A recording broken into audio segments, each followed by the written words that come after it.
Welcome to Converse English's Guide to Advanced Writing. Hello, this is Jeremy at Converse English. Today I'd like to talk about advanced writing. Writing is something that gives language learners quite a few problems, so hopefully my tips today will give you some help. Don't forget to follow us on Instagram, Facebook and YouTube.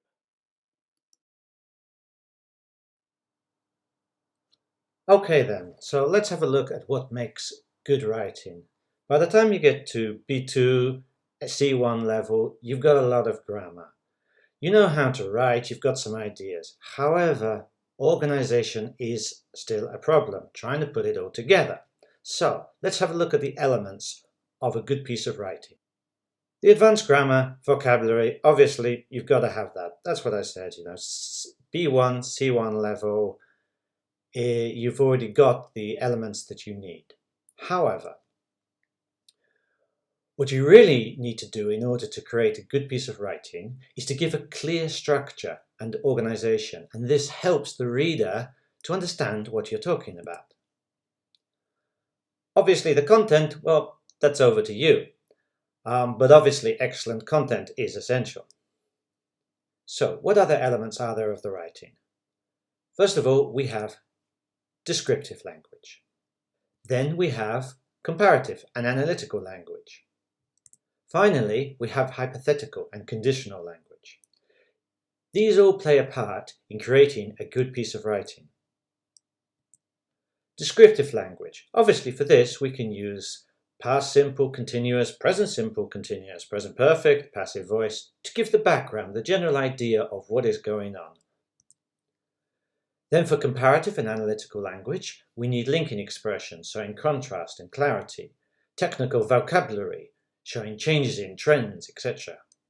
Then for the hypothetical and conditional language, we need conditional sentences, inversion, future perfect. Where does this go then? Well, if we take the introduction, we have inversion, for example, to emphasize a problem. So we can say at the very beginning, what is the problem we're dealing with or what we want to talk about. Never have we witnessed such a high number of accidents on our roads.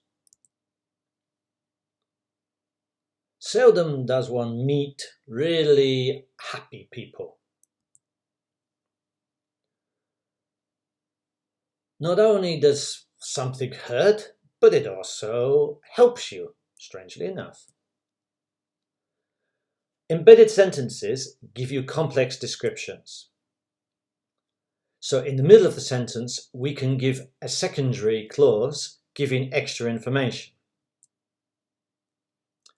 Obviously, past perfect allows us to compare how a situation used to be to how it is now. Maybe that is the setting for our later discussion.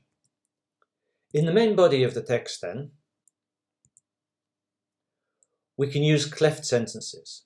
Cleft sentences are used to highlight the main idea. It is parents that influence children, and not children that influence parents. Inversion in the main body can also be given to provide a solution, justification to an idea. Were parents to spend more time with their children, this would undoubtedly help. Not only does the solution provide something, but also something else.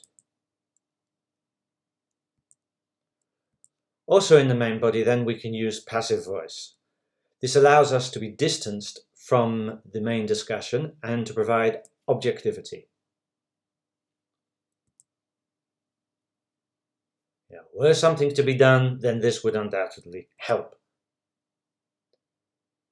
Conditionals, you can use them obviously wherever you want throughout the text. Here they can be used to give contrasting. Were something to be done this way, we will get some other result.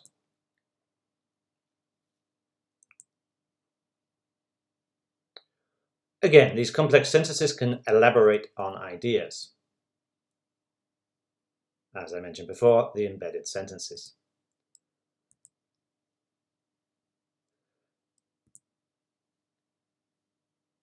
Passive voice then, once again, as I said, can be used throughout the whole text.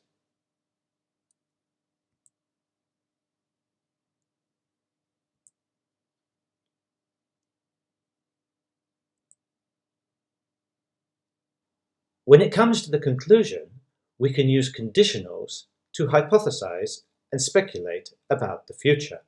If this strategy had been introduced earlier, there would be no need to introduce it now. We can, of course, then use inversion to emphasize the solution or benefits. Future perfect, then, is often used in summaries to predict what will or will not happen by a certain time in the future. Whether something will or will not have changed in 10 years' time.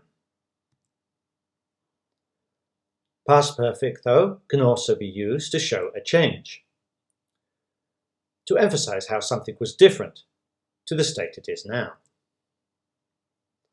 Once again, clef sentences can be used to emphasize your point.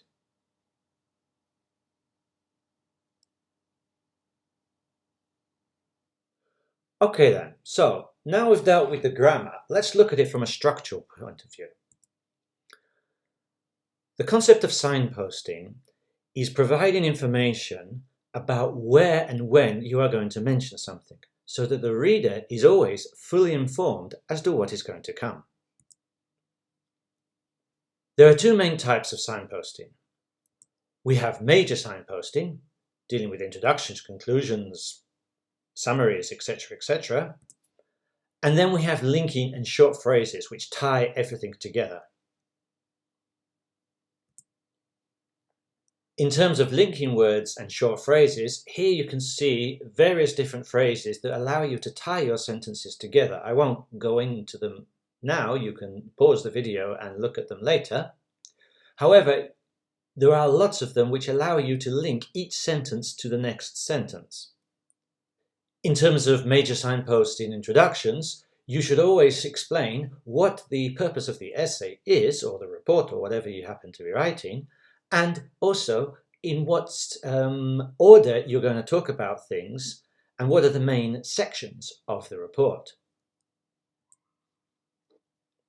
So through signposting, we can inform the reader exactly what will happen and how the information will be organized, which means, if they want to, they can skip ahead to the part that they are interested in.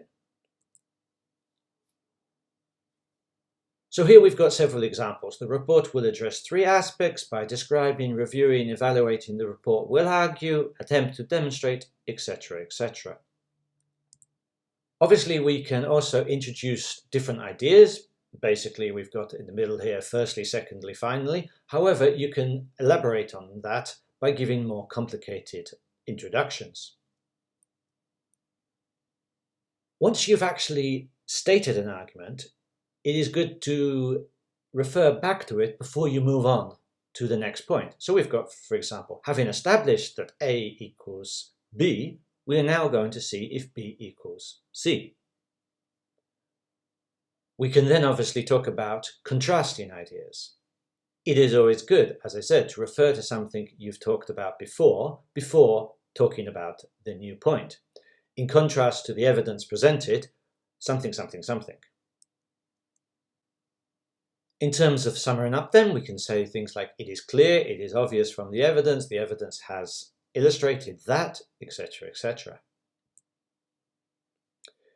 In the conclusion then, we need to again refer back to what we have talked about. So we've got phrases, for example, from the above, it is clear that, the evidence presented has shown that, etc., etc. Once again, you can pause them and go through them later. So, let's have a look at an example of a piece of writing and see how that is actually put into practice.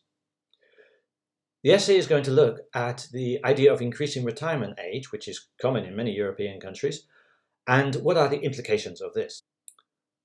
So, the basic plan of the essay has, as you can see, 4 parts. There is a general introduction giving information as to what is the format of the writing, and then we have reasons for changes, benefits and drawbacks, and the prognosis for the future.